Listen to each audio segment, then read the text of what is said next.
Hello and welcome back to my channel. My name is Sarah Beth and today we are going to talk about the 16 books I have read so far in 2024. I have had, I think, 4 5-star reads. Let me double check that. I have had 4 5-star reads. I've also had like pretty consistently 4-star reads and some 3.5s. Nothing lower than a 3 so far, which I am really excited about. Reading a 2-star or 1-star book is not fun. I've been reading for a while, so I just like to think that like I kind of know my taste, and the books I've read for book club so far I really liked, because sometimes like a book club book can be really hit or miss. I have a hard time with historical fiction, and that's what we're reading for my book club in March, so we will see. A lot of historical fictions that I've read the last like few years I've really liked, so maybe I'm growing into the genre. I don't know. The funny thing is I have absolutely read like I think only fantasy and romance. Let's see. Fantasy, romance. I guess that's sci-fi maybe? Fantasy, romance, fantasy, romance. I would love some thriller recommendations. I don't tend to buy physical copies of thrillers unless I am obsessed with them. So just as a side note, if you have a thriller you want to recommend, I would love that. My favorite thriller is Rock, Paper, Scissors by Alice Feeney. I've never read anything else by her, but I feel like people have said that if that's your favorite one, then they don't like the other ones as much. I like To Flicker in the Dark. I'm trying to think of what other thrillers I like. I've read several Riley Sager books that I like. None of This Is True I like, but I feel like I'm tired of reading ones where it's like about somebody with a podcast. So preferably not ones like that. But like Home Before Dark by Riley Sager is probably one of my favorite thrillers. I don't think I've read a thriller since November, which is crazy. I've read several Frida McFadden books too. Looking at like ones on my TBR, I just don't have that many. Like I have like 6, which I know is like kind of a lot, but none of them are really jumping out at me. So if you have a thriller recommendation, let me know, because I feel like spring I can really get into like a thriller because it's just like really quick and I can sit outside and read, except it's not spring because we live in Maryland and I am still so cold. If we ever move back to Alabama or Georgia, I feel as though there will not be a time of the year where I don't feel like I can leave the house. It is so cold here all the time. I'm hoping it doesn't snow again. I would like for the snow to be done. Wishful thinking.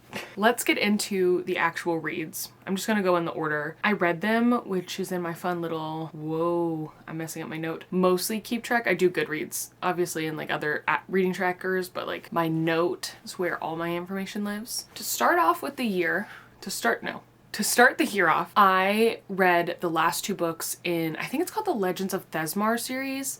The first book is called From Blood and Steel. Blood and Steel? I think I'm mixing that up with From Blood and Ash. I read book 3 and book 4, which is Fate and Furies in Shadow and Storms, and I cannot remember what I gave the first book. I really liked it. I want to think I gave it like 4.5 stars, and like there was a huge plot twist either at the end of the first book or the end of the second book, and then I got naturally, distracted and didn't keep reading them. These 2, I liked the third book. I feel like it had a lot of good like build up, but the crazy thing is about this is like, do I remember like what necessarily like happened in these? I can remember some things, but like the bulk of it is just not in my brain. So I feel like that should tell you what you need to know. So I gave the third book, Fates and Furies, 4 stars, and then I gave the 4th book, Shadow and Storms, whatever it says here and that I just said. Yeah, Shadow and Storms, 3 stars. The 4th book to me, I really was just like, okay, but we didn't need this book. It definitely, I think, would have been better maybe as a trilogy. The series as a whole follows a girl who wants to be like the first woman in the guard, and like I can't even remember how many years. In my brain, it's like thousands of years, but that's not possible because there's like a female living. Women aren't allowed to pick up like swords or weapons or anything like that because there's this prophecy that basically when this evil cursed woman picks up this sword, the kingdom is like doomed forever and mass destruction will happen. And so she's like practicing in secret, and basically she wants to be in the guard. And one way or another, she ends up in the guard. And then we're following everything that happens after that, a lot that unfolds. That would be major spoilers if I told you what happened in book 3 and 4. But that is the basic plot of at least book 1, if you're interested. I loved book 1. Book 2 was pretty good. I wish I could remember what I gave 1 and 2. I definitely remember I liked 2 slightly less than I liked 1, but I don't know if I liked book 3 more than I liked book 2. So there you have it. Okay, and then I read Beg, Borrow, or Steal by Sarah Adams. This is the 3rd book, and I honestly don't know what this like interconnected standalone world, if it has a name. The first one is When in Rome, And then the second one is Practice Makes Perfect. And then this is the third one. And I am assuming we will get a fourth one because it follows like the romances of 4 different siblings. And the first one I think is absolutely by far my favorite. I love the first one so much. I'm pretty sure that is a 5-star read for me. It has been one of my favorite romances ever. And then I liked the second one. I definitely feel like I liked the second one more than a lot of other people did. And I liked this one, and I feel like this one's also gotten kind of mixed reviews. But it is about 2 teachers who basically throughout school and then teaching are kind of like rivals, but you're getting this from like the girl's perspective and you don't necessarily know, like, it's just like she just decided to not like him. And then they end up teaching at the same school in her small town, and she's like, what the heck? And like everybody likes him and thinks he's so nice, and she's like, this guy sucks. Why does everybody like him? I do not understand. But she does something silly, and he has moved back to her town after being gone, after he got engaged. He's moved back to her town, and she does something silly, and basically they end up being neighbors and friends, sort of, and he has to help her fix the silly things she's done, and they're both not telling each other everything, but it's not like heavy on miscommunication, if that makes sense. Like there were times where I thought the miscommunication trope was going to be really strong, and it wasn't, which I really respect because the miscommunication trope upsets me greatly. And I gave this 4 stars. It was good. It was fun. I'm happy I read it. It just wasn't my favorite rom-com of all time. Following up with another romance, I read Give Me Butterflies. I got this as an advanced copy. I actually, for once, I think read an advanced copy before the book came out, which is crazy. And this, I actually really loved this. The more I think about it, it's probably more like a 4.5 star than just a 4 star. But we have this, it's Grumpy Sunshine, but for like, I feel like for 2 seconds, like he's not actually, it is not, the whole book is not Grumpy Sunshine. Do not believe someone if they tell you that. He's grumpy, I feel like, for a millisecond. She is in like, they work at a museum. In my brain the whole time I was picturing like a Smithsonian, but maybe that's just because we live near DC, so like that's just where my brain went. But she works in like the holy cow, I keep wanting to say astronomy. He works in astronomy. She works in the entomology department, which is like bugs, insects, all that stuff, which I know that from working in agriculture. And there is like a department head position available that she wants to interview for, and he is, I think, the department head of the astronomy department, and they're running like a summer camp, and she thinks he hates her because he's like always kind of had this attitude with her. Obviously a romance forms, but there's a lot of really sweet elements to this story. I'm trying to think if you know, interesting, there is not the thing that I was about to tell you. He doesn't know, but there is a very heartwarming and like, I wouldn't say necessarily like moving, but there's like a very sweet element to the story, and like his story in particular. But I really liked this, and I want to see more people read this. I think it was really fun. I'm curious to look up what else this author has out, but I definitely recommend it, especially for like spring. There was like a lot of scenes on like a farm kind of thing, and like she's with like butterflies a lot, and they do like some stargazing. I definitely recommend. I continued the Renegades trilogy by reading the second book, Arch Enemies.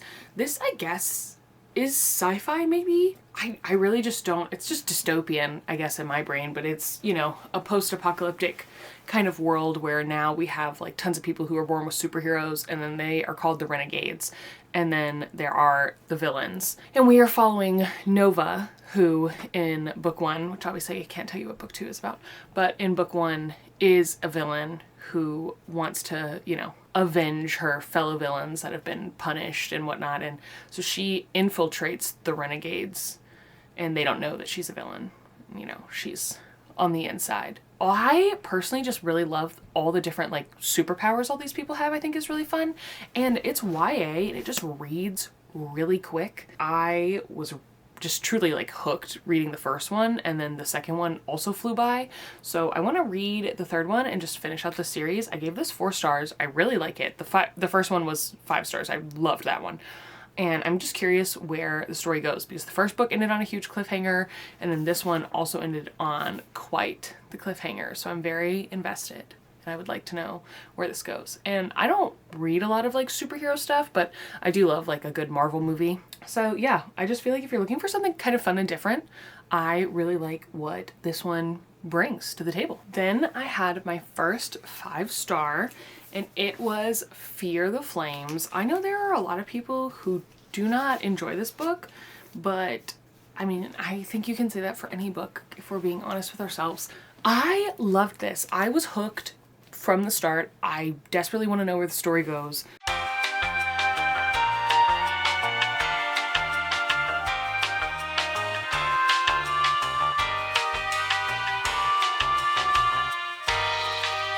A guy from the rebel kingdom of her parents' kingdom is like, if you side with us in this war, I'll help you break out your dragons. She's like, done, say less. It had like a lot of like politicking. The build up to escaping the dragons is pretty much the whole book. If you're not interested in like, I wouldn't say slow world building, the progression to get to the dragons is the entire book. I'm very curious where this goes, and I really love this. And a lot of people say the indie published version, because this is now traditionally published, was way better. So I kind of wish I had that one so that I could read it and compare. I really liked it. It was 5 stars for me. Those are my feelings. I don't feel like I need to talk about this one that much, but I also read Onyx Storm in January. I gave it 3.5 stars. I do have a theory with Onyx Storm. I'm gonna sit it down because it's heavy to tell you my theory. So my friend Kristen and I were talking, and I was just saying, because she liked it less than I did, because I liked it. I wasn't like, oh my gosh, I hate this, I don't know if I want to keep reading the series, which I feel like a lot of people are there, and that's not where I am. I just wondered, the last time I read, I'm trying to think of a big fantasy series that I read as books were released, and I'm blinking, mom brain. I was thinking of Throne of Glass, which if you read Throne of Glass as the books came out, I would imagine there were some times in the middle books where you were like, A, why are we getting this random, if you haven't read Throne of Glass, this whole idea I have is not gonna make sense to you. Like, you'd be like, why are we getting this random witch's perspective from Manon? I feel like I would have been like, these are so many people's perspectives. I do not understand where this is going. What is happening to the plot? I want to see our original characters, blah, blah, blah. And like, obviously in a 7-8 book series, 5-book series even, there's like build up in the middle that has to happen. You can't have the huge war in book 3. You know, like what is book 4 and book 5 about if it's going to be that long of a series? So I just wonder, my like theory is that because people are so used to just like binging completed series, if that is why they feel like Iron Flame and Onyx Storm aren't as good, because you have to get all these little things and all the pieces of the puzzle have to go together for you to get this really cool, intricate world and story. And I just feel like with like instant gratification, people just aren't getting that with this because you're having to wait with each book release. Theory is just that people aren't as excited and like liking these middle books as much because they're just used to being able to like fly through all of them. And I feel like you don't notice middle books having this like slower build when you read several of them in a row to get to where you want to go. I feel like my camera's not like where it was. Maybe that is. I gave it a 3.5, kind of leaning toward a 4. It wasn't like, it's not like my favorite fantasy book I've ever read, but I am still very invested, and I, after the ending, obviously want to know where things are going. If somehow you don't know what Fourth Wing is about, you can just look that up. Someone else will give you the rundown. Dragons, school that reminds me of Hogwarts. It's book 3 and we're already not in school anymore. Like, I don't know. Anyways, that is my theory on this. I'd be curious to see if anyone agrees. And then the last book I read in January was Quicksilver. I read this for book club, and I gave this 3.5 stars. I just feel like there was a lot of stuff where I was like, what is happening? Why is this happening? And I didn't like this just like immediate hate for what I felt like was no reason. I do think I might read the second one because I'm curious as to where the direction the world is going. And there is a plot twist in this book that I didn't call it, but I said to my husband, I was like, oh my gosh, I'm so sick of blank happening. Like, I can tell this is what the plot twist is a mile away. It would be way cooler if this happened instead. Like, why doesn't anybody do that? And then what I said would be cooler if it happened. So that was cool. And I was like, you know what? Yeah, fair enough. I didn't see that coming at all. So I thought that was fun. If you haven't read Quicksilver, you start out with like this girl in this human realm. She is like super poor and she works for like a, what is the word? It's not a smith, I don't think. Like an ironsmith. That's not even a, I'm not saying the right thing. She works with metal, I thought. It's been so long. But she works in a forge, I think. There we go. That's it. That is the word my brain wanted. It might not be the right word, but that was the word my brain wanted. She steals this like very precious metal from like one of the queen's guards and gets arrested and taken up to the queen. Via being with the queen, she ends up getting transported into the Fae world, and the Fae are like, wait, how did you do that? We need you to do that again. And that's all I'm going to tell you about that book, because you don't want it spoiled for you if you want to read it. I I don't know. I don't know. I'm trying to really articulate what I want to say about it, but like her and the main male character like just have this immediate hate that I don't really understand. There were several twists, like I said, that I didn't see coming, and there is a lot more to the world there than just like Fae, and you learned a lot about different parts of the world. So I might read the second one. I'll have to see how what people are saying about it, and then I'll probably pick it up for debate. That was it for January. 8 books. Every time I do these, even if it's just 2 months, I just feel like this is so many books to talk about at once. Then I had another 5-star read, and it was Savor It. I loved this. I loved this so much. I love small town romance. I won't pretend like I don't. This book, I was obsessed with it, and it made me cry. And the thing that made me cry, if you had told me that I was gonna cry because of insert what made me cry here, I would never have believed you, but I was like in bed laying with Jordan, and like tears were just like coming out of the corners of my eyes, and I was like, this is so sad. And yeah, that's all you need to know about me reading this book. We follow a girl who, she has, I think, 3 brothers. I think she is maybe 4 brothers. She either has 4 or 3 brothers. I'm not 100% on that, because one brother doesn't live there. So I think it's 3, because 2 live there and then 1 doesn't. She is the youngest, I think, and she's the only girl, and their parents passed away when they were really young. And she is definitely like sunshine, I feel like, incarnate. Like, she is a teacher, and she has like all these essentially like, I guess, foster animals. Like, she's got a horse, a donkey, a dog, a 3-legged cat, and the people who live on like the land next to her is like, the only like house I feel like within like sight distance that I can remember reading is they like leave for the summer, I think, and so they rent out their house. They rent it to this guy who comes with his niece. He is opening, or like the people he works for is opening this fancy restaurant in town. Of course, like the town totally gives like gossipy Gilmore Girls vibes, like with their little town meetings where they're like, we need to know what's going on with this restaurant and who this hotshot thinks he is. He moves in to that house for the summer, and she just kind of takes it upon herself to like help him with the town and figure stuff out and know how to like navigate people and like the small town gossip kind of thing, because she's grown up there her whole life. It was so cute. I also just feel like I love a book with a chef. There was just something about it. I'm like, man, it's some good sounding food. But I loved it. It is definitely one of my favorite rom-com reads ever. You guys, I'm getting so hungry, and I'm not gonna have lunch for a while, so this is upsetting. Then for some crazy reason, I was like, I want to read a hockey romance. And so I picked up Collide. I gave it 3.5 stars. It was fine as far as like hockey romances go. It wasn't my favorite. Obviously, I gave it 3.5 stars. I loved I feel like in hockey romances specifically, I always feel like there's a really great found family. Like, there's like the hockey players that are all like roommates that are friends, and then there's obviously like, I feel like the first female love interest we always get like a good female group of friends with her. And so I love like the found family aspect, but the whole time I was reading this book, I wanted to be like, girl, you like this man, please just accept that. Like, it was driving me crazy. She's like, no, we're just hooking up. This guy is obsessed with you and you really like him, so I just need you to let it go. So that was an automatic knock on the book. And also, again, she like hates hockey players and you don't know why for a little bit. And she's forced to do her like, I think it's her grad school, like, not thesis, but like her proposed thesis, some sort of project to get into grad school was what I thought. She's doing some sort of big project to get into grad school. She gets assigned to the hockey team for this project, and she has such a bad attitude about the hockey players and like just hates our main character right off the bat. And he kind of comes off really like pompous when you meet him, and then I feel like that part of his personality is just like suddenly gone later. So I don't really know if it was just like you caught him at the wrong time and he was in a bad mood, but I just didn't love that part. Other than that, I enjoyed the whole hockey romance aspect of it, and I definitely think I'll read the next one because I'm curious about like the other guys in the story. And I didn't feel like the writing was bad or anything. I just like that character specifically, like not being willing to be like, you know, I do like him. I wanted to shake her.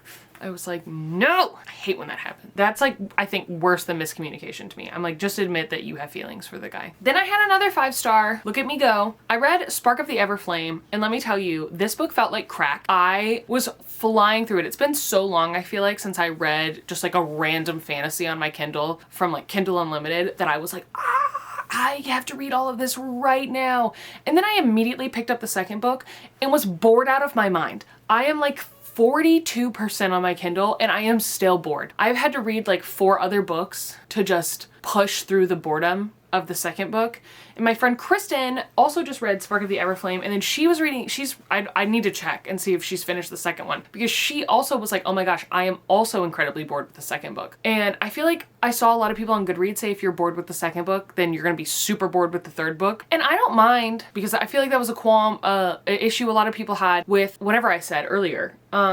Fear the Flames. And so I don't mind like build up, and like I understand all the stuff can't happen at once, but like I feel like nothing is happening and we're just going in circles romantically.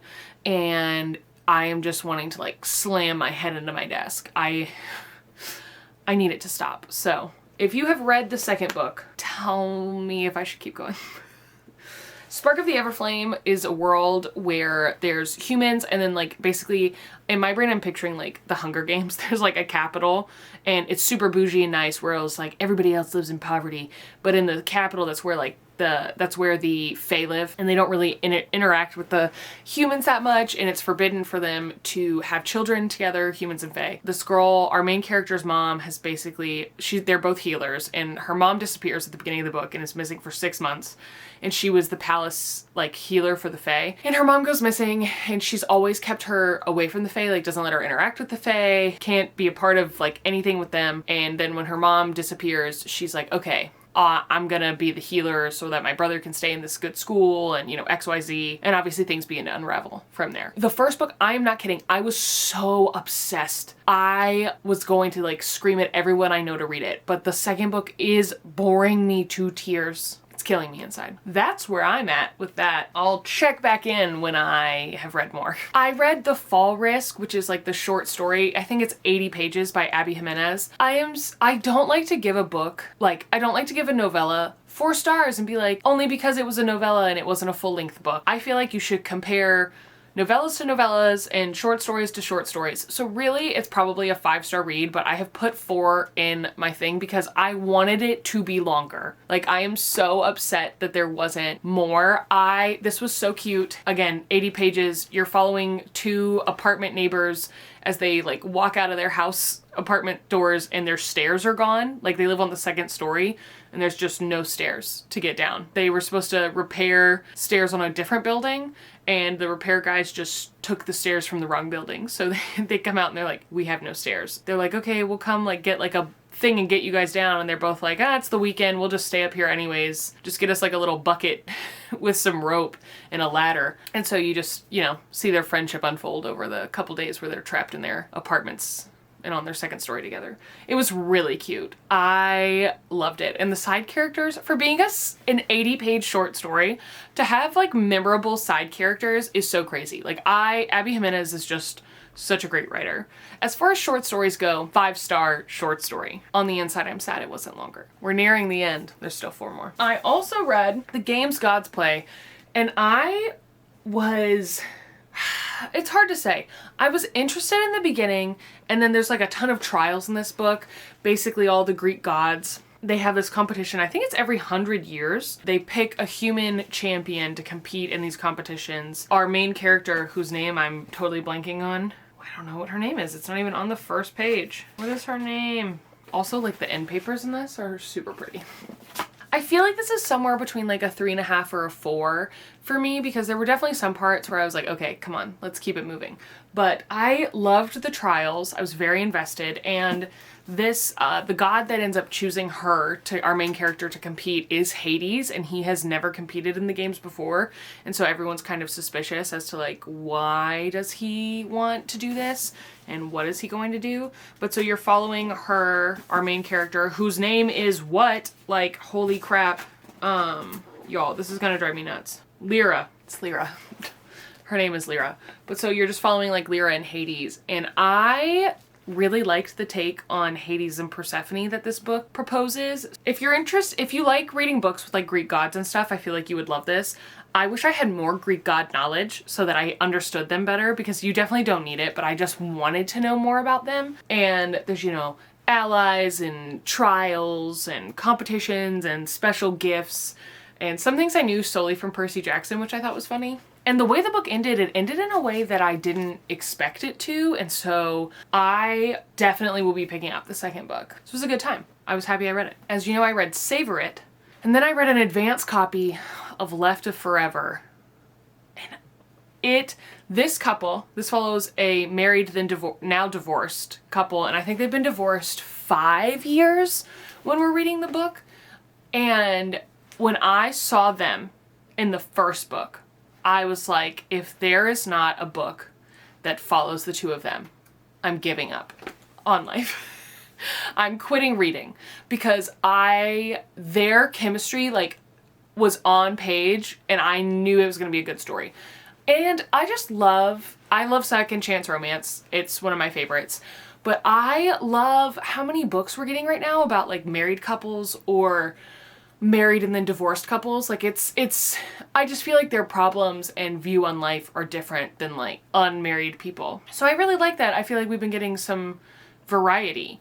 Because I in a second, you'll see I read another book about a married couple. Anyways, and so this follows this divorced couple who got pregnant when they were like 17, and their son now is going off to college, and the ex-husband proposes that they take him to college and then they go on just like a week-long road trip for her birthday on the way back from dropping their son off at college. Obviously, you know, they want to see if they can make it work or figure it out. And I loved it. I gave it 4.5. It was so good. There was just a few parts where I was like, dang it. But it was really good. There was one scene where I quite literally laughed out loud. I'll never look at Vanilla Ice Cream the same. It was hilarious. And it's funny to even think about it. But I had the best time reading it, and I feel like everybody in their life was like really rooting for them. And it was just really cute. So I definitely recommend. I personally loved it. I don't know, is it out yet? I honestly don't know. Let me look. If it's not out yet, when it comes out, you should get it. Oop, I almost just closed my mail tab where I'm checking my mail. Left of Forever. Oh my gosh, it doesn't come out until May 20th. I never read them this early. Okay, well, when it comes out, you need to read it. It was so cute. I'm obsessed. So then I read Out on a Limb and Out of the Woods. I wish I had the indie cover of this because I love it so much and I love this book so much. Also, my husband, where's Beg, Borrow, or Steal? My husband has been calling, so obviously my son calls my husband Dada, and my husband has been calling these romance books I keep reading Dada books because these like look like my husband. He's blonde and has glasses just like this, and he is also over 6 foot. So we've decided the golden retriever era of blonde men is resurging. And so this is my Dada book that I just read. But so I read Out on a Limb and then Out of the Woods. Whew, tongue twister for me. This is the first one in these like companion series.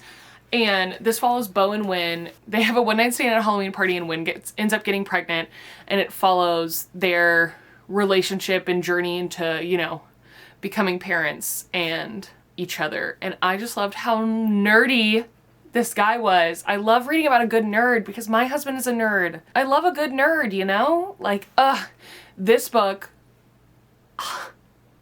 And I feel like everyone says, like, obviously, unexpected pregnancy trope. And, like, due to the fact that that's the whole book, and I feel like you know that from the plot of the book, like, you know going into it, I feel like, if you should avoid it or not.